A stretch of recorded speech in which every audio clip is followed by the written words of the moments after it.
fala no telefone, está ligado na porta. Aí eles acompanham.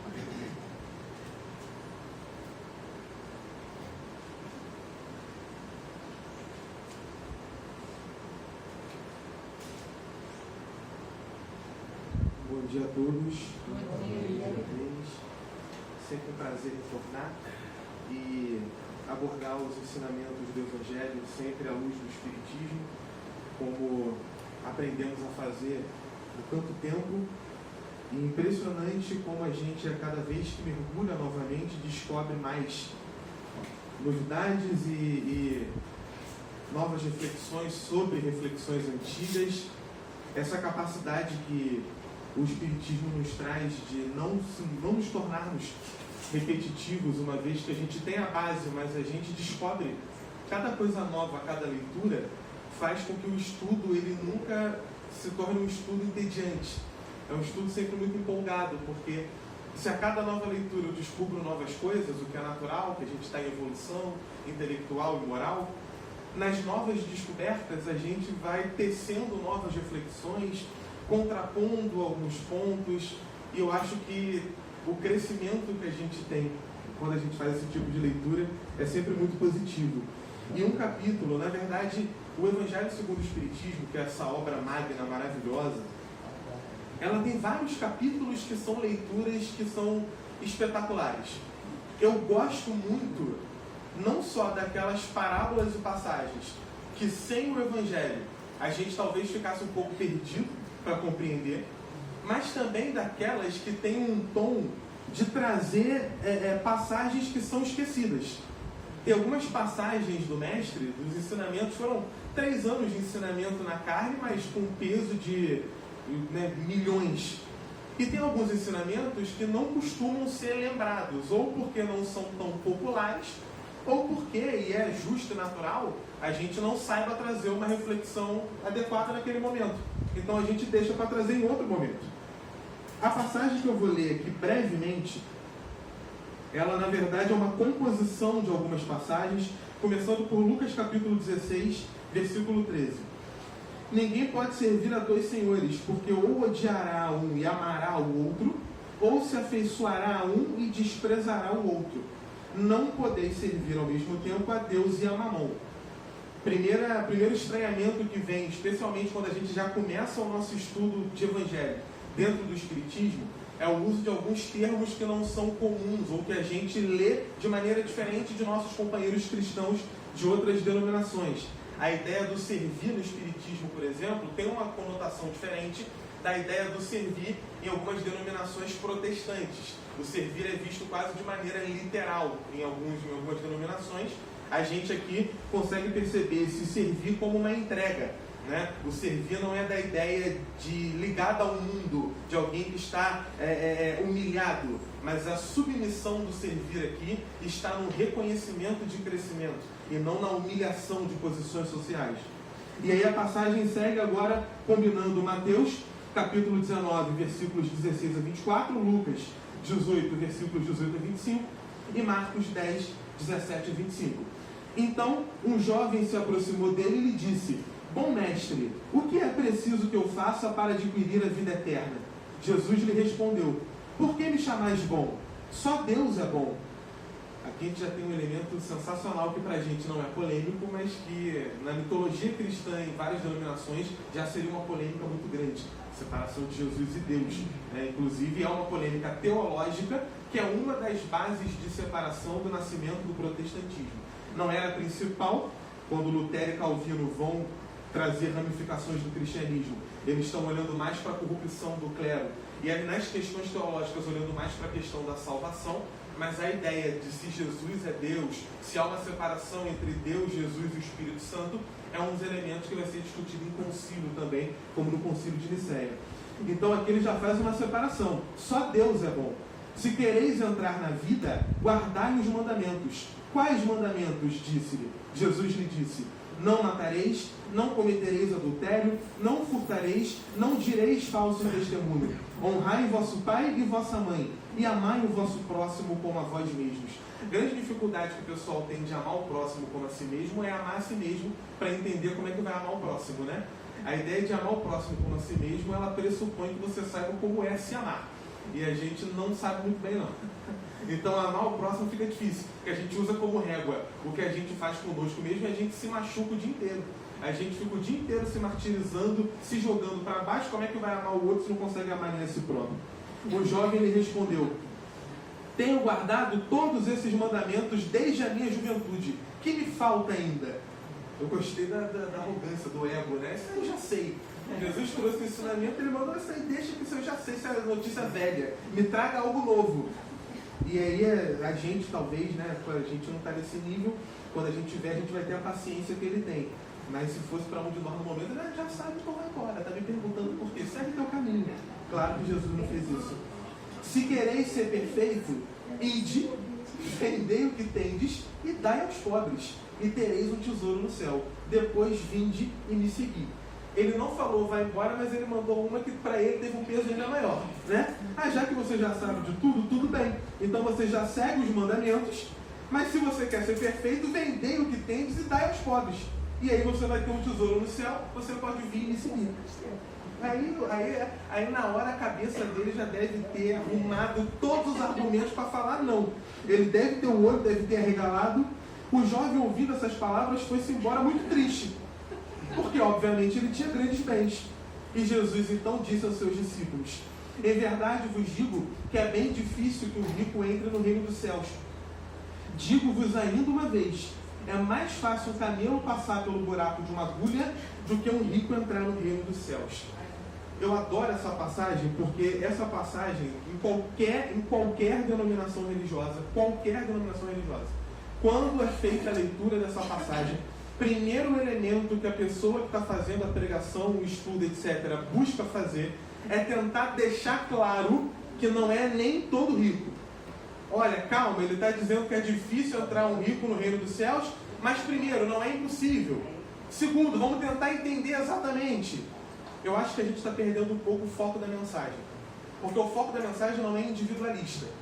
A ideia não é, você rico, está fora. O seu caminho é o inferno imaginário, é a pena eterna, é o sofrimento. A discussão aqui é um pouquinho mais intrínseca. Por que ele está falando da riqueza como um elemento que é um limitador da chamada entrada no reino dos céus? Leia-se aqui a salvação, leia-se aqui a evolução espiritual para eventualmente alcançar a perfeição. Porque ele está demonstrando que na abundância material concorre uma série de questões que podem fazer com que a pessoa que se encontra naquela abundância perca o senso de leitura sobre o que de fato importa na encarnação nesse planeta. Porque a gente vive num mundo que é extremamente desigual. Como a gente vive num mundo que é extremamente desigual, a imensa maioria da população vive com o básico ou sem ter acesso ao básico. A imensa maioria da população. Se a gente pegar a riqueza do 1% mais rico, é maior do que o restante dos 99% juntos. Isso é um sinal de extrema desigualdade. Num mundo onde eu tenho mansões, todo tipo de bem material, eu tenho gente que literalmente morre de fome, porque não tem condição de ter o que comer. Eu tenho gente que morre de frio, porque não tem condição de ter um teto, de comprar um tecido que aqueça o corpo. Duas realidades tão díspares vivendo no mesmo planeta. Isso aqui não é um desígnio de Deus apontando que tem gente que mereça morrer com todo o sofrimento. Vamos perder a ideia do Deus cruel. A gente no Espiritismo não tem essa ideia. O Deus que aponta o dedo e ao apontar o dedo traz todo tipo de infelicidade e sofrimento, enquanto para o outro não traz. A página inicial foi perfeita nesse sentido. Quando a gente fala de Deus e justiça divina, a gente não pode estar falando de injustiça. Logo, infere-se intelectualmente. Joguei a água, meu Deus do céu. Isso aqui é empolgação, eu joguei a água inteira no chão. Meu Deus. É água benta. Então eu estou precisando, porque eu joguei toda em mim. Eu estou na necessidade, deixa eu até chegar um pouco para o lado que você é espírito sorveteiro. Eu vou chegar um pouco para cá. Brincadeira, tá, gente? Não é espírito não. Está filmando aqui. Infere-se que todo tipo de elemento desigual é uma criação de mundo. Como a gente está falando de uma criação de mundo, a gente está falando de uma criação que tem a nossa participação. E a nossa participação imperfeita. Um dos grandes equívocos que a gente pode ter é acreditar que uma vez encarnados, mesmo entrando em contato com um conhecimento tão maravilhoso como é o Espiritismo, como é o cristianismo em geral, muito obrigado. Muito obrigado, é distante, eu adorei a sua precaução. Eu vou deixar aqui do outro lado da mesa, que é para você não derrubar na gente na próxima vez. É a gente acreditar que por ter esse conhecimento teórico, está preparado para enfrentar todo e qualquer tipo de prova e de desafio que a vida vai nos trazer. E essas provas e desafios mudam dependendo da posição social, dependendo do quanto se tem disponível, mas todas elas têm um propósito específico. Ah, não, deixa que eu faço, vou me sentir mal. Tá, beleza. Tem um propósito específico em relação à razão da gente estar encarnado. Que isso? Estendendo o tapete aqui.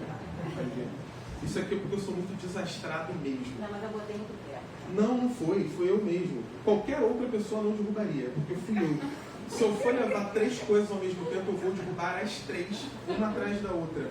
É muito... Na época de desenvolver coordenação motora, sei lá, eu saí do corpo, voltei para a parte espiritual, depois eu retornei esquecendo de desenvolver a coordenação motora. Peço perdão. Essas passagens são polêmicas e por isso elas levantam muito debate, muita discussão. Só que esses debates e discussões normalmente podem se encaminhar para uma seara que não é uma seara que nos interessa. Há uma diferença muito grande entre um combate, entre um confronto aberto e uma diferença de ideias. E eu acho que a gente às vezes perde a sensibilidade de entender que nem toda discordância é uma agressão. E que nem todo pensamento que difere é um desafio a um embate aberto. Talvez porque hoje a gente esteja inserido no meio onde tudo é motivo para embate aberto. E aí, como historiador, eu vejo isso com mais frequência do que eu gostaria. Tudo é motivo para o xingamento, tudo é motivo para a diminuição da outra pessoa, tudo é motivo para se colocar numa ilha de superioridade e evitar toda e qualquer leitura diferente que possa abalar aquilo que eu já acreditava. O caminho que a gente tem enquanto sociedade fazendo isso é a ruína total. Porque a gente chegou onde a gente chegou através de diálogo. A gente chegou onde a gente chegou através de coletivo. Quando a gente se uniu como sociedade e começou a trabalhar junto. Senão a gente não conseguiria chegar onde a gente chegou. Então, quando a gente pega uma mensagem mais polêmica dessa, é necessário ter o cuidado, não só para deixar claro que aqui não há um apontar de foguetes em relação a nenhuma pessoa, como para que a gente entenda perfeitamente, ou o máximo dentro da nossa capacidade, aquilo que provavelmente Jesus está tentando dizer. Primeiro, a ideia do camelo entrar por um buraco de agulha tem 2 interpretações que vêm de leituras de idioma. Uma delas é a ideia de que agulha poderia ser uma tradução equivocada de um dos termos daquela estrutura arquitetônica de entrada da cidade. Então, é difícil que o camelo passe por aquela estrutura, mas não é impossível. Ele só vai requer um esforço, um trabalho maior. Uma outra leitura de tradução trazida pelo próprio Evangelho segundo o Espiritismo é que ao invés de camelo ele esteja falando de um cabo ou de um fio, alguma coisa que para se colocar dentro do buraco da agulha você vai ter dificuldade também. Os mais velhos ou a pessoa que não tem 100% da visão ali sempre vai pedir ajuda para alguém para poder fazer. Eu ajudava muito a minha avó quando eu era mais novo a colocar a linha ali dentro do buraco da agulha. É um trabalho dificultoso, não é impossível, é um trabalho dificultoso. O que ele está querendo dizer é que a abundância material enquanto provação também vai trazer alguns desafios que a pessoa que está naquela abundância precisa saber para poder construir a sua jornada espiritual de maneira plena. Porque a pobreza ela traz uma prova, ela traz uma limitação que ela é bastante óbvia e direta. A limitação material. Como é que a pessoa pensa, fica calma e estuda se ela está com a barriga roncando? Como é que a pessoa olha para o céu para orar com calma se ela não sabe se vai ter dinheiro para pagar o aluguel ou se ela vai ser despejada e vai ter que morar na rua com os filhos? Como é que ela vai ter a serenidade de todos os momentos se ela perdeu o emprego, não tem nenhuma perspectiva de encontrar outro emprego e não tem ninguém que possa auxiliá-la? Não é impossível. Mas é um tipo de desafio que falar sem ter passado, além de ser arrogante, é cruel com a pessoa que está passando. São desafios que são diretos, que são perceptíveis e que sim, impactam no caminho espiritual. Porque a gente tem ao longo da história um monte de casos de depressão. A gente tem ao longo da história vários casos que infelizmente acabaram com a pessoa retirando a própria vida num crime hediondo, horroroso e que não acabou com o sofrimento, por razões que às vezes começaram com problema material. E eu não estou falando de uma paixão não correspondida. Eu estou falando de um problema material ligado à sobrevivência. Porque a gente está encarnado, a gente é espírito, mas está na carne. E como a gente está na carne no planeta Terra, a gente vive sob a vigência das regras sociais desse planeta. Então aqui a gente está sofrendo todos os impactos, influxos energéticos, materiais de como a vida aqui se desenvolve. É por isso que às vezes a gente se sente mal sem entender por quê. Às vezes a gente entra num ambiente que a gente imediatamente já quer sair. Ou conhece uma pessoa que na hora, entre aspas, o santo não bate. É perigoso porque às vezes você pode julgar a pessoa mal, pode ser por uma questão de você simplesmente não foi com a cara, vamos vencer esse tipo de coisa, mas às vezes é uma questão de energia também. De você ter contato com a pessoa e sentir que repeliu, que não atraiu. A gente está aqui sob a égide dessas influências que são de vibração, mas também sob a égide das influências que são materiais. E essas vão, por exemplo, definir identidade. Vou dar um exemplo histórico que eu sempre gosto de dar, para poder ilustrar o que eu estou falando. Não muito tempo atrás, eu tive uma ex-aluna que ela ia fazer um concurso interno lá da Prefeitura de Maricá e ela teria que apresentar um trabalho sobre qualquer disciplina, mas o trabalho ele tinha que ser um trabalho aos moldes acadêmicos, toda aquela apresentação, bibliografia, toda a questão de um trabalho acadêmico padrão, e ele tinha que apontar uma relação com o Maricá. E ela não estava conseguindo fazer, ela veio falar comigo, eu dei aula em Maricá um tempo, e a gente começou a pensar junto um tema. E a gente trouxe uma pesquisa que envolvia a história negra de Maricá, principalmente a formação de quilombos que foram apagados pela história. E aí nessa discussão, a gente começou a parar para pensar por que essa identidade foi apagada pela história. Onde que estão os 6 quilombos que existiram na região de Maricá? Quem estava neles? Quem eram esses seres humanos que construíram um local de sobrevivência num momento de tanta dor que era um momento de escravização do corpo? E os herdeiros? O que foi feito? O que se aprendeu? Os saberes culturais, musicais, históricos, antropológicos, para onde foram? E a gente mergulhou nessa pesquisa. E nessa pesquisa a gente percebeu, eu fiz um contato para ela conversar com o pessoal dos movimentos negros de Maricá, e nos próprios movimentos negros de Maricá não tinha registro desses quilombos. Porque aí você vê um apagamento de memória quase que total. E no pensar do porquê que algo do tipo acontecia, voltamos à história para poder relembrar que ao longo do nosso passado, a violência foi um elemento central de toda a movimentação da nossa história. A violência da colonização, a violência da escravização, a violência em relação às mulheres que pela sociedade patriarcal paternalista eram vistas como posse do homem que se casou com elas, a violência em relação às mulheres negras que não raro sofriam violências de natureza sexual, muitas delas mutilando o próprio corpo para não serem mais atraentes para os senhores. Isso é história do Brasil.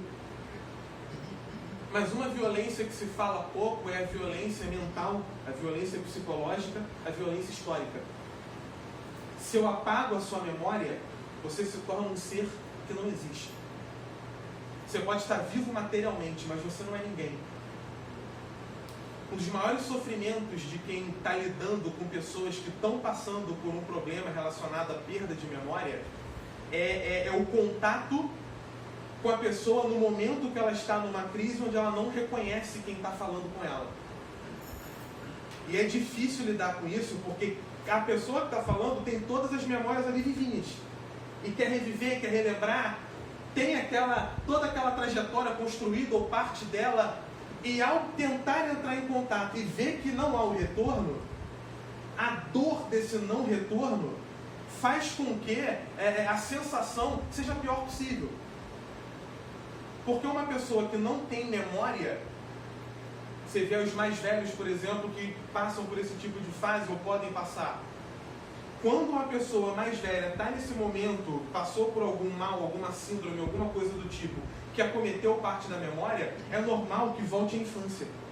Que se veja como alguém que tem 7 anos, 9 anos, 10 anos, que chame a pessoa que está cuidando dela de pai, de mãe, que confunda com tio, que confunda com avô. Há um retorno gradual, porque é como se ela estivesse começando tudo de novo. Uma trajetória inteira, que não foi apagada, mas o registro daquela mente não está ali. Então a identidade imediatamente retorna. Coletivamente é a mesma coisa. Tentaram fazer isso com a gente. Tentaram queimar todos os livros escritos por Kardec para apagar a memória e a identidade do espiritismo. Óbvio que o resultado foi o contrário. Queimou um monte de gente que nem sabia o que era espiritismo, foi pegar clandestinamente para ler. Por que queimaram? Deve ter alguma coisa picante lá e foi ler para ver o que era. Teve gente que virou espírita por causa da queima em praça pública dos livros espíritas.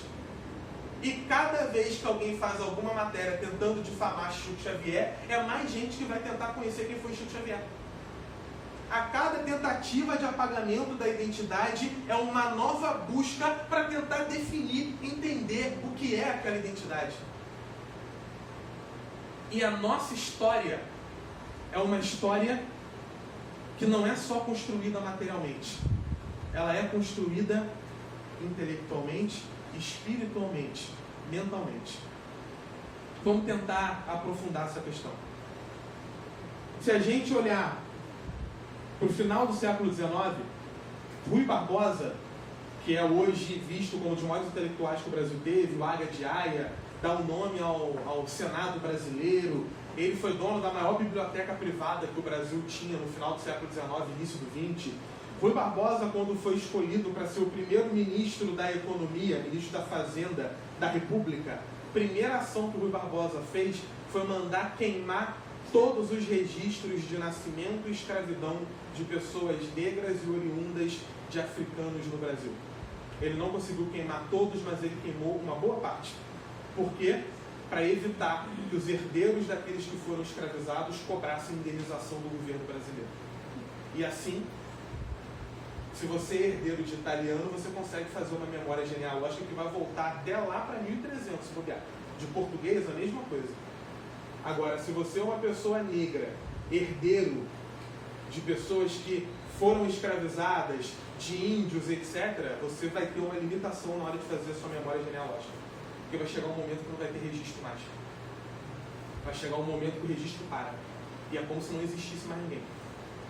Isso é violento também. O que isso tem a ver com o espiritismo? Simples. Nós estamos encarnados no mundo. E por mais que a gente saiba que somos espíritos em luta, em construção, nos definimos identitariamente nesse mundo enquanto seres encarnados. Você se define pela relação que você tem ou teve com a sua mãe, com seu pai, com filhos, com netos, com irmãos, com amigos. Uma briga, uma ruptura nessa relação pode destruir seu dia, sua semana, seu mês, seu ano, ou às vezes até mais tempo. Nós somos seres que formamos identidade na memória. Um ataque à memória é um ataque à nossa existência. Por isso que eu amo ser historiador. Ele está trabalhando com memória o tempo inteiro. Vindo para cá, conversando com o rapaz que trouxe, eu estava comentando sobre como no início da Casa Maria de Magdala não tinha fralda descartável, o pessoal tinha que usar o pano e lavar o pano na mão. E ele lembrou de uma história que a avó dele contou, que ela fazia igual. E ele voltou para a infância com ela estendendo os panos no varal. E eu fiz o cara chorar, eu fiquei até meio mal dele bater o carro, porque as lágrimas atrapalhando a visão. Ele errou o caminho por isso. Foi inclusive, eu cheguei exatamente faltando 2 minutos, porque na hora de fazer a curva ele estava lembrando da avó. E eu fiquei com medo de falar, vira aqui, porque eu estou ali estava num momento tão bonito, e ele foi direto. E aí depois ele teve que fazer o retorno. Mas eu me senti culpado, porque fui eu que causei. A memória fez com que ele voltasse no tempo, abrisse um sorriso, e ele falou, pô, agora eu vou ficar o dia inteiro lembrando disso, vou contar para a esposa, e já é uma história para contar para o filho. Não é que o rico não possa entrar no reino dos céus. Isso aqui é a demonstração clara de que as provas que nós enfrentamos na matéria também têm ligação com aquilo que temos na matéria. Não podemos acreditar que a nossa vida é uma vida que existe apenas enquanto ideia. A nossa vida existe enquanto realidade. A nossa vida existe enquanto elemento material também. Mas a gente não precisa superar essa questão, a gente não precisa se elevar em relação à matéria, é o caminho. A gente ir evoluindo a ponto da gente estar cada vez menos ligado ao elemento material. É o objetivo de todo mundo. Agora, algo que a gente precisa aprender, e alguns já aprenderam na marra, outros vão aprender na marra, é que acreditar que a gente, por entender, já passou daquilo, não faz com que a gente, de fato, já tenha passado. E aí vem uma experiência que demonstra que a gente ainda precisa burilar um monte de coisa. Quando a gente acha que está no caminho certinho, que está tudo bem, que a gente já entendeu o que tinha que entender, vem uma experiência nova e mostra, não entendeu tudo não. Você está construindo ainda. Você está crescendo ainda. Você está chegando ainda. E aí eu vou citar o Chico, aquela história que a gente sempre cita, e que eu sempre gosto de relembrar. O Chico, o que eu gosto da trajetória dele, é que ele nunca teve vergonha de admitir os momentos que seriam vistos pelo orgulho como momentos de fraqueza. E que não são momentos de fraqueza. Quando ele está no avião e tem uma turbulência, ele começa a gritar porque ele está com medo de morrer, não é um momento de fraqueza, ele não quer morrer, ele está com medo. E aí a passagem é até engraçada, porque o Emmanuel dá logo um puxão de orelha, né? E dá manda morra com decência. Para ter um amigo espiritual desse tem que ser o Chico mesmo. Senão, se fosse uma pessoa com menos evolução, ia ter briga o tempo inteiro. E falar para mim morra com decência, já falava, você está morto, é fácil falar, né? Se o avião cai, você volita. Eu não vou volitar. Já brigava logo na hora. O Chico fala do momento do medo, fala do momento da insegurança, da incerteza. O Chico comenta quando ele não tinha alimento para poder levar as pessoas que ele ajudava a alimentar na ponte caída, ele deixa claro que ele está com medo. E quando o Dr. Bezerra aparece com ele para conversar, ele fala para o Dr. Bezerra que ele não sabe o que ele vai fazer, e que ele está inseguro, e que ele não sabe nem se ele vai falar com as pessoas, que ele estava com medo da reação das pessoas, porque ele é um ser humano. Se as pessoas se irritarem e decidirem bater nele, ele era um homem que, além de não ser violento, tinha um corpo franzino. Ia ser um desastre. Ele estava com medo de ir, ele não sabia o que ele ia falar, ele estava inseguro, ele estava triste, porque ele é um ser humano que está encarnado. E mesmo naquele nível de evolução, ele está aqui encarnado por uma razão. Como todos nós. Saber o que é a necessidade de chegar à perfeição não nos torna perfeitos. Saber tudo aquilo que nos torna imperfeitos também não faz com que a gente burilhe aquilo. Saber é só o primeiro passo. O trabalho é o que vem depois. E é a parte mais difícil. Vencer orgulho, vencer vaidade, vencer ego. Saber ouvir uma crítica e entender que é uma crítica construtiva, seguir adiante, não achar que é o dono da verdade, não acreditar que o mundo gira ao seu redor. Tudo isso é muito complicado. E tudo isso faz parte da experiência real, de dia a dia. Tão real quanto as privações materiais, trazendo sofrimento quase na mesma moeda. Compreender essa situação é uma condição sine qua non para a evolução espiritual. Para que o trabalho possa começar.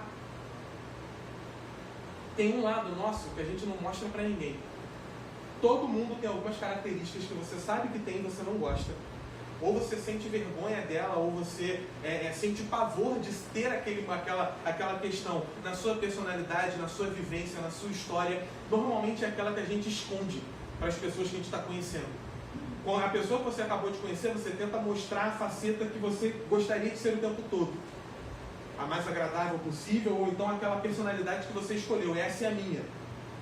E eu vou escondendo lá dentro dos meus reforços psicológicos aquela que eu não quero mostrar. Aquela que eu sei que está ali, mas que eu não gosto, por isso eu escondo. E aí no primeiro momento de privação, qual é a que vem explodindo? É exatamente aquela que eu tentei esconder. E quando ela explode, eu mostro um lado que eu não queria mostrar, e ao mostrar o que eu não queria mostrar, me culpo, me sinto menor, me jogo para baixo. E assim, a gente vai entrando num ciclo de autodestruição, que no final das contas, deixa inoperante, inutiliza e faz com que a gente passe a encarnação inteira no lamento eterno daquilo que poderia ter sido. Se nós estamos encarnados nesse momento, nesse planeta, é porque a gente precisa estar aqui, nesse momento, nesse planeta. Se a gente está num instante de uma pandemia que parece que vai e depois volta, é porque a gente precisa passar por esse instante, desse momento dessa pandemia que parece que vai e depois volta. Se a gente está no momento onde as pessoas parecem se odiar cada vez mais, é porque a gente ajudou a construir essa atmosfera de ódio e agora a gente tem que ajudar a desconstruir essa mesma atmosfera. Se a gente está num momento onde a privação parece cada vez maior, é porque historicamente a gente construiu um mundo baseado na desigualdade e na privação, mas que não me incomodava enquanto eu estava por cima. Me incomoda agora que eu estou por baixo. Se a gente fala de lei de causa e efeito, se a gente fala de encarnação, a gente está falando de justiça real. A gente está falando daquela justiça que é a justiça divina e por isso é aquela que de fato não erra. Ou eu confio que a justiça divina não erra, ou eu direciono as minhas lamentações todas à ideia de que eu estou vivendo uma punição eterna. Os dois juntos não dá. A nossa encarnação não é uma punição. A nossa encarnação é uma oportunidade. Cada um vai ter uma oportunidade desenhada de alguma maneira. E ninguém vai aproveitar 100% dela. Porque a gente não é perfeito. Vai ter um monte de oportunidade que a gente vai deixar passar, porque naquele momento não deu, não vi, não estava bem. A gente vai deixar passar um monte. Se a gente conseguir aproveitar umas 2 ou 3, a gente já vai estar no nível maravilhoso. Porque somos espíritos velhos, a maioria, porque a gente está há muito tempo deixando todas as oportunidades passarem e seguindo adiante com o conhecimento construindo, mas o trabalho ficando de lado. O bom de momentos emergenciais como esse é que não há escolha sobre o fazer. Ou você faz, ou você está perdido. No momento de pandemia, no momento de ódio, no momento de indiferença, ou você oferece um diferencial, ou você se torna mais um que está odiando do lado, que está sendo indiferente do lado, que está ajudando a matar do lado. Não tem como ficar em cima do muro nessa situação, e isso é muito bom. Isso é maravilhoso. Porque é mais difícil um rico entrar no reino dos céus do que um camelo passar pelo buraco de uma agulha, como logo depois Jesus vai falar que não veio trazer a paz, veio trazer a guerra, e todo mundo fica, meu Deus, esse não é Jesus, é o momento que o diabo estava tentando e estava falando, não. Ele está falando que ele veio trazer discórdia, porque o discurso natural de como a gente vive é um discurso falso. O que ele veio trazer é uma mensagem revolucionária. Ele veio trazer uma mudança que é uma quebra de estrutura, e isso causa incômodo. Isso causa dor. Qualquer mudança estrutural causa dor, incômodo, reações, por menor que ela seja. Chega numa casa e tenta mudar as regras dela para ver se não vai ter uma briga ferrenha e horrorosa. É óbvio que vai. Vou usar um exemplo mais direto. Chega num ambiente de trabalho para trabalhar perto de alguém que trabalha ali há mais tempo que você e tenta fazer alguma coisa de maneira diferente do que aquela pessoa acha que tem que ser feito. Já era. Vai ter uma explosão nuclear. Porque você vai estar querendo rearranjar algo que já está decidido. Quem é você para trazer mudança? Tudo que Jesus fez foi trazer mudança, de tudo. Então é por isso que ele está falando, que ele está trazendo discórdia. Ele está separando o pai de filho, irmão com irmão. É óbvio, porque a mensagem dele é revolucionária. E continua sendo. Não era só para aquela época, continua sendo hoje. Porque continuam usando o discurso de amor dele para trazer separação, ódio, preconceito, perseguição, etc, etc, etc. O cristianismo nasceu lá atrás como símbolo de resistência contra um mundo desigual, foi adotado por imperadores no momento de queda do Império Romano e se tornou, no início da Idade Média, um discurso de status quo. Já perdeu o elemento revolucionário, porque o cara que está no poder não vai querer trazer a parte do discurso que questiona o poder dele. E a partir do momento que a igreja vai fazendo aliança com os reis francos, com os reis germânicos, e vai construindo uma lógica de Europa na época do Império Carolíngio com Carlos Magno, ali ela já se torna a única força que unifica todo o chamado Velho Mundo. Acabou. Agora ela se tornou o poder. E agora que ela se tornou o poder, o cristianismo vai ser usado para justificar o poder. Ele não vai ser mais usado para questionar, ele agora é usado para justificar. E agora você vai aprender com o bispo Aldebaran de Laon que se você nasceu pobre é porque Deus assim quis, e que você deve ficar ali sem reclamar, servindo ao rico. E que se você nasceu rico é porque você teve mérito e graça para que rico viesse. Pegando a mesma mensagem do mesmo Jesus da passagem que eu acabei de ler. Tem como? O discurso que era de enfrentamento à desigualdade, à injustiça e a todo mal, virou um discurso de justificativa da desigualdade, da injustiça e de todo mal. Por que é importante fazer essa genealogia histórica? Porque a gente aprende algo como dado e a gente não percebe que aquele algo dado foi construído. A gente vê isso no dia a dia. O pessoal que era educado muitos anos atrás iria ter uma ideia do que se espera numa mulher na sociedade diferente de quem está sendo educado hoje. Para o bem e para o mal, não vou nem entrar nesse mérito, porque aqui não é um julgamento, nada disso. Como eu sou historiador, vocês já imaginam que eu vou ver esse movimento muito mais como algo positivo do que negativo. Mas enfim, antigamente se aprendia muito da ideia da mulher que tem como objetivo cuidar do lar e o servir ao marido. Hoje em dia você já tem uma leitura diferente. Não muito tempo atrás, para elogiar uma pessoa negra, se usava o termo que era o negro de alma branca. Meu avô ouviu esse termo 1 milhão de vezes trabalhando no Banco do Brasil. 1 milhão de vezes. Ele resolveu o problema da pessoa, a pessoa falava que ele era bom, que ele era um negro de alma branca. Hoje em dia, a gente já tem um mínimo de noção para não usar esse termo mais. É um crescimento, é um caminho, é uma mudança, é alguma coisa. O que a gente precisa ter noção é que o nosso conhecimento já nasceu questionador. O nosso conhecimento já nasceu revolucionário. O espiritismo nasceu sendo proibido. O espiritismo nasceu batendo de frente. O espiritismo nasceu trazendo uma ideia de cristianismo que era diferente das ideias de cristianismo anteriores. É por isso que quando eu vejo alguém bater de frente com o espiritismo, trazendo uma ideia que eu discordo, eu não fico irritado. Eu acho bom. Me mandaram um vídeo outro dia de algo que a gente discutiu aqui numa outra palestra. Lembra que a gente falou sobre o pessoal que comenta que Kardec era racista? Não sei se vocês vão lembrar. A gente chegou a tocar nesse ponto. E eu falei no início, gente, não peguem esse ponto e saiam correndo com ódio da pessoa, apagando. Não, a gente tem como argumentar. Não era, explica. Tudo isso é um debate bom. Tem que discutir mesmo. Porque ele era um homem europeu do século XIX, no momento de cientificismo, colonização, imperialismo. Então discutir isso é bom, historicamente. É entender que o nosso conhecimento não está no éter, ele também veio no momento da história. A gente falou sobre isso, me mandaram um vídeo, não era ninguém espírita não, foi um ex-aluno, me mandou um vídeo de um rapaz que fez um vídeo inteiro explicando por que o espiritismo kardecista era racista. E é um vídeo de 15 minutos. E eu vi o vídeo inteiro, porque eu não tenho amor próprio. Eu vi o vídeo todo, do início ao fim. Eu vi esse comentário de um morador, aí, sobre esse vídeo. Olha aí, será que é o mesmo? É o mesmo vídeo. Ele falando que tinha um vídeo que falava isso. Deve ser. E ele começou explicando por que achavam na época isso. Sim.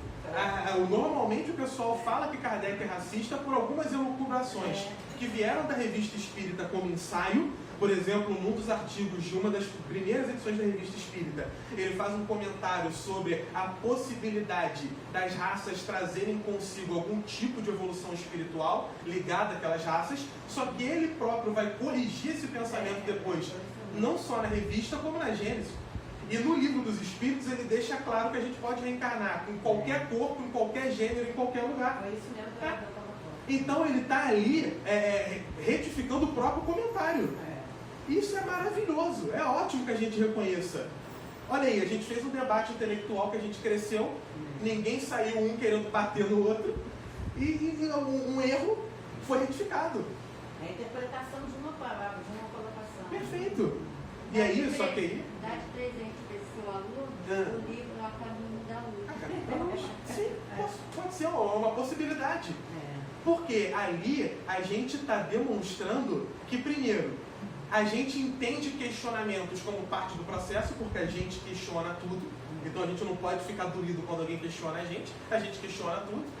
A gente está questionando o que o católico acredita, o que o protestante acredita, então é natural que sejamos questionados também. E a gente tem uma doutrina que se coloca como terceira revelação e como uma ideia de fé que deve acompanhar a razão a qualquer momento da história da humanidade. Se deve acompanhar a razão, um debate racional positivo. Ótimo, legal. Eu já tive na época da faculdade um colega que era pai de santo, que ele falou que quando ele estava definindo para qual religião ele ia, ele admirava muito o espiritismo, mas o que fez ele não ir para o espiritismo era que o Kardec era racista, ele falou para mim. Foi a primeira vez que eu ouvi isso, inclusive, foi no primeiro período da faculdade. A gente fazia uma matéria que era no outro campus, e aí nesse caminho de volta do campus do Gragoatá da UF, né, passando ali pela Praia Vermelha, aquele cenário maravilhoso, ele comentou essa situação. E foi a primeira vez que eu conversei sobre isso com alguém. Porque em palestra eu nunca tinha comentado sobre isso. Eu já tinha visto alguém falar, mas eu tinha medo de levantar numa palestra e talvez alguém que está na Assembleia achar que eu estou concordando com a máxima, entende? Então eu nunca levantava por medo. Só que não tem como concordar com essa máxima, porque se eu concordasse eu não seria espírita.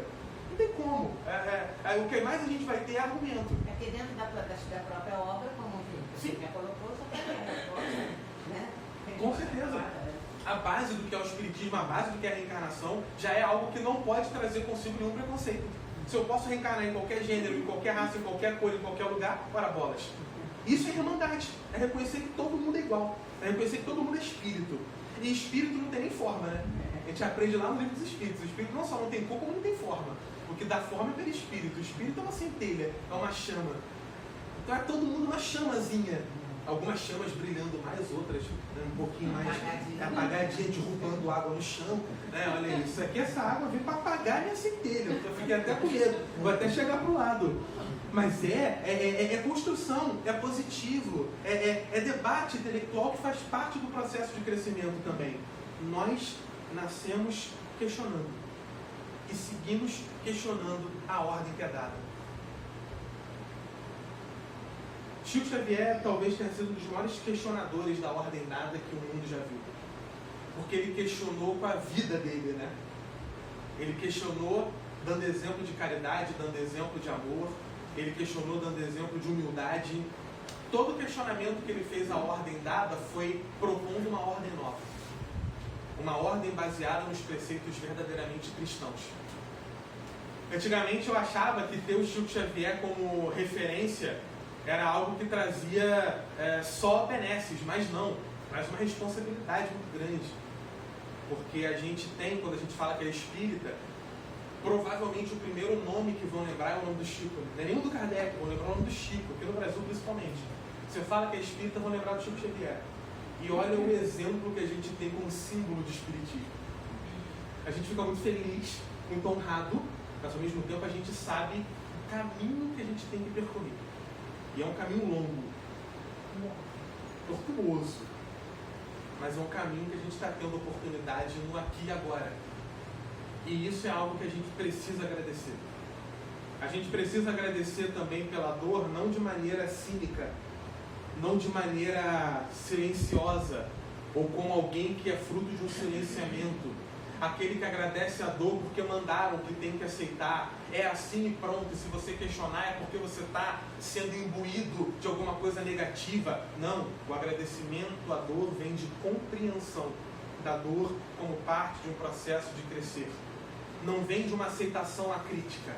Não vem de uma leitura de que é assim, Deus quer e segue adiante. Vem de uma leitura de eu passo por aquilo que eu necessito passar para burilar em mim aquilo que eu preciso burilar. E burilar é um processo que vai me trazer dor. É um processo que vai me trazer choro. Mas é um processo que eventualmente vai me fazer enxergar. E à medida que eu enxergo mais, eu me torno alguém melhor. E à medida que me torno melhor, consigo compreender melhor as dores. E ao compreender melhor as dores, elas talvez possam doer menos. É esse processo que a gente está aqui para fazer. É esse o processo que a gente está aqui para construir. E construindo, a gente tenta chegar. Tentando chegar, a gente vai lidando com os desafios que a vida dá, de várias sortes, de vários momentos. Mas a gente também tem provas de que não estamos sozinhos. E essas provas são um combustível para podermos prosseguir. Não muito tempo atrás, havíamos convidado para fazer um estudo numa casa, e aí a pessoa que convidou já falou na ligação assim: olha, mas eu sei que você é espírita kardecista, a casa ela é mista. A gente estuda o kardecismo, o espiritismo kardecista, palestra, tem um grupo de estudo, tudo aquilo, mas a gente também tem dias que a gente faz reuniões que são num caminho que não é o kardecista. Aí eu falei, como assim? Em que sentido? Então, a gente tem reuniões de incorporação, a gente tem reuniões que tem uma ritualística diferente, que estão mais ligadas a Umbanda. Então, faz a consulta, tem aquela coisa toda. Inclusive, a pessoa que me convidou, ela se identificava como a mãe de santo. E ela perguntou se tinha problema. Não, problema nenhum. Nunca tive problema. Aliás, o único problema que eu tive ao longo do tempo fazendo palestra com isso foi numa dessas casas que eu fui, perdão, e não foi nem nenhum problema em relação à casa, mas era uma cerimônia, eu não lembro nem qual era a festividade, mas parte da cerimônia envolvia algo muito bonito, que era a divisão de pão, uma coisa lá, e essa parte eu achei legal, tudo bem, mas tinha uma parte que tinha que dar um golezinho no vinho e eu não bebo. Eu não bebo, eu tenho certeza que tem alguma coisa com vidas passadas, que a ideia de beber já me traz um negócio assim. Eu não bebo álcool, de jeito nenhum, nem um golinho, nem um toquezinho, não, pra mim não vai. E eu sei lá, eu nunca bebi para saber como é que é, mas eu imagino que eu conheça meus limites de outras épocas, então eu prefiro não. Então quando chegou nesse momento, eu fiquei incomodado. Só que a pessoa que estava servindo estava incorporada. Eu falei, como é que eu vou argumentar pro caboclo que eu não quero dar um gole nesse vinho? Será que ele vai entender? E aí eu fiz assim, na educação, né? Quando ele veio na minha direção, eu fiz assim, e respeitou, graças a Deus. Se tentasse forçar, a gente até a briga, eu e o caboclo ali, iam me expulsar a vassourada do local, porque eu não ia dar a picadinha no vinho, não. E o pessoal ainda diz que uma tacinha de vinho tudo bem, é bom pro coração, mas eu não bebo álcool, gente, não adianta. Não adianta, não rola, não vai. Eu nem tenho que entender, eu só não bebo e pronto, sabe? Foi, cada um com a sua vida. E aí foi o único problema que eu tive, mas graças a Deus se resolveu. Mas ele entendeu que assim. Entendeu? Eu fiz assim na hora, ele já foi direto. Imagina se eu faço assim, ele não, vai beber, ele já tenta virar a taça, meu Deus do céu. A gente vai fazer uma luta livre. Não seria um bom caboclo. Não seria um bom caboclo, exatamente. Olha, na hora eu já duvidaria até da manifestação, ora bolas. Não, esse inclusive foi o mesmo caboclo daquela história que eu contava, a primeira vez que eu fui fazer palestra nesse centro, foi a primeira palestra que eu fiz na minha vida, eu tinha 16 anos. E é um centro que tem uma escada. E quando eu cheguei, a minha mãe me acompanhando ainda na época, meu irmão foi junto também. As primeiras palestras tu leva a família inteira, né? Aquele momento de orgulho, aquela coisa toda. E aí eu lembro que era uma escada e quando eu entrei, tinha uma pessoa sentada na base da escada que me cumprimentou. E a cada degrau que eu subia, eu ia esquecendo uma parte da palestra. Quando eu cheguei lá em cima, eu já não lembrava nada da palestra, só o tema. E eu sentei rezando para que a moça que fazia a abertura demorasse, porque ela normalmente demorava, ela normalmente fazia uma mini palestra antes, e eu estava torcendo para ela fazer. Naquele dia ela foi a mais rápida do mundo. Ela chegou, ela já mandou. E aí quando ela chegou e já mandou, eu falei, meu Deus do céu, no meu caminho até o púlpito eu esqueci até o tema. E aí eu entrei em desespero total. Esse era um dos desesperos que eu tinha enquanto palestrante. Era esquecer o que eu estudei, ou estudar para 30 minutos de uma palestra de 1 hora. E no meio da palestra eu não sabia o que falar. Era um terror que eu tinha, um terror absoluto. E era terror, inclusive, quando eu comecei a dar aula também. Será que o meu conteúdo vai parar no meio? E aí eu estava com esses dois medos. Cheguei no púlpito, eu senti como se eu tivesse nu perante todo mundo, porque eu não lembrava nem do tema. E eu não tinha cancha, eu tinha 16 anos, eu não tinha cancha de leitura para poder pensar em algo na hora e mandar. Não tinha. E nem essa segurança para poder fazer isso. Então eu baixei, fechei o olho e pensei, o bom de ser espírita é que quando você para e fecha o olho, o pessoal acha que você está numa manifestação mediúnica e ninguém atrapalha. Então eu já fiz assim, o pessoal achar que eu estava incorporando e ninguém falar nada. E eu fiquei ali de olho fechado e falei, meu Deus, vem, tentando trazer o tema. E aí eu ouvi uma espécie de sugestão que era para falar sobre o suicídio. Eu ouvi como se uma voz fala sobre o suicídio. E aí a palestra foi sobre suicídio. Eu falei de temas que eu nem lembrava que eu tinha estudado na minha vida e passei da hora, inclusive. Foi além do horário, deu tudo certo. E aí depois o médico da casa, sem eu ter contado nada disso, veio dizer que numa das reuniões, esse caboclo específico, o nome dele era Caboclo Pirajara, que ele que estava na base da escada, ele que me deu boa noite. E que ele disse que foi ele que fez a sugestão para que eu esquecesse que eu tinha estudado, porque naquele dia na Assembleia tinha muito desencarnado que precisava ouvir essa mensagem do suicídio e que era necessário falar sobre ele. Então ele que me deu boa noite lá embaixo. Então eu já tinha um conhecimento com ele de muito tempo, já tinha um contato com ele jamais faria isso comigo de me forçar a beber um vinho, é amigo de outras épocas, parece. Foi forçando intimidade no caboclo. Esses exemplos fazem a gente relembrar que a gente não está sozinho. Fazem a gente perceber que a nossa jornada é árdua, mas é uma jornada de muitas companhias positivas encarnadas, muitas companhias positivas desencarnadas. A gente tende a olhar apenas para o negativo, e a nossa vida é pautada pela lente do negativo. Tudo a gente olha pelo ruim. Se a gente está feliz, a gente está preocupado quem vai ficar com inveja. Se a gente está mal, a gente está preocupado se alguém fez alguma coisa para que eu fique mal.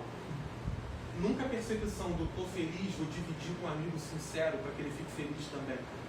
Nunca a preocupação do tô feliz, vou dividir com a família para que ele sinta um pouco da felicidade. Nunca a preocupação do tô mal, vou conversar com alguém que possa me trazer um elemento positivo. É sempre o olhar com a lente do negativo. E essa lente do negativo me torna uma pessoa 100% negativa o tempo todo. E aí, quando a oportunidade de um crescimento vem, eu vejo apenas como uma punição. E como punição, eu entro no meu casulo e fico mal. Porque eu me sinto alguém menor que está sendo pisado. E não como alguém grande que recebeu a possibilidade de trabalhar. Grande que eu falo, né? Ai, como eu sou grande, como eu sou... Não. Olha o trabalho que veio para mim. Vamos crescer, vamos enriquecer. É muito fácil falar. Falar qualquer um fala. O negócio é na prática. Na prática é que o problema chega. O palestrante faz uma palestra para si do que para os outros. É ótimo isso. A gente faz o exercício aqui de ego. Ele está falando para a gente mesmo. Mas sempre na expectativa de que toque mais alguém. E companheiros de jornada, para eu finalizar, eu fui de passar do tempo, meu Deus do céu, disciplina zero. Já derrubei a água, passando do tempo. E para a gente finalizar, relembrando esses momentos que a gente está junto, que a gente está no coletivo, que a gente está irmanado. A gente vai passar por fases na nossa vida. Entender que essas fases fazem parte da sua jornada é importante. Fases que você vai lembrar e não vai gostar. Como aquele dia no colégio que você tomou um fora, que você caiu, que você foi chamado a atenção na frente de todo mundo. Aqueles momentos que só de lembrar você volta para a época e sente a vergonha de novo.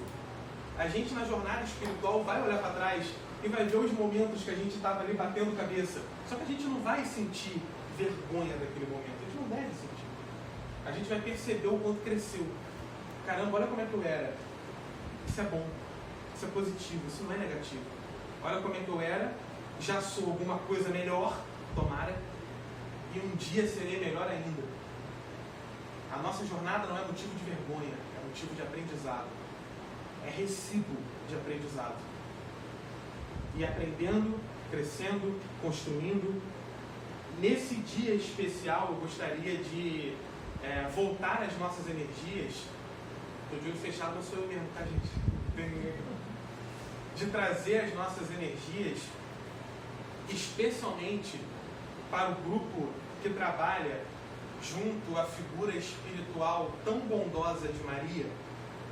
Hoje, especialmente, para que os trabalhos sejam feitos com todo o apoio do nosso coração, do nosso espírito, da nossa força. Enquanto a gente não está enxergando, muito trabalho está sendo feito. E os grupos que trabalham, não apenas nessa casa, mas aqui particularmente, trabalham incessantemente, incansavelmente, em todos os instantes, em todas as frentes, conosco e com aqueles que também estão aqui nesse momento, mas que não podemos visualizar. Alguns entendendo o que está acontecendo, outros nem percebendo que estão entre nós. Mas o trabalho continua sendo feito. Então, nesse instante, como reconhecimento do tema da palestra, da percepção de que estamos juntos e que toda aprovação é trabalho e oportunidade e possibilidade de crescimento, que possamos estender nesse momento, num abraço coletivo, todas as nossas forças para esse trabalho específico que está sendo executado aqui nesse momento. Para que a espiritualidade amiga possa sensibilizar as energias daqueles que ainda estão com um perispírito tão grosseiro que não conseguem divisar as energias fluídicas superiores que tentam lhe acometer nesse instante. Que nós possamos ser de utilidade agora, com a nossa materialidade, com a nossa inferioridade, com o nosso trabalho de crescimento, com a nossa matéria ainda longe de quintessência. Que possamos doar um pouco de nós, um pouco do nosso ectoplasma, um pouco das nossas vibrações, para que os irmãos em luta que um dia foi compartilhada por alguns encarnados que aqui estão, possam dar o primeiro passo para se desvencilhar dos grilhões que nesse instante os ainda seguram. E hoje agradecemos ao Grupo de Maria, a benfeitora que dá o nome da casa, Maria de Magdala, o maior exemplo de mudança, evolução e retificação histórica, ao Mestre Jesus, a Inácio Mentor, e a todos aqueles que auxiliam o trabalho mediúnico, o trabalho do voluntariado e os trabalhos de coordenação das reuniões públicas. Estendemos a nossa gratidão e pedimos a paciência e a resiliência para que compreendam que nós, ainda espíritos tão pequenos, erramos, nos equivocamos, passamos por fases distintas,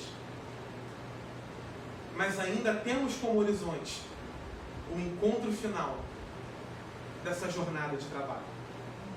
Trabalhadores da última hora que somos, é chegado o momento de, ao findar o trabalho que às vezes ainda nem começou, possamos, junto ao nosso Pai, colher os louros vivos de uma semeadura proveitosa.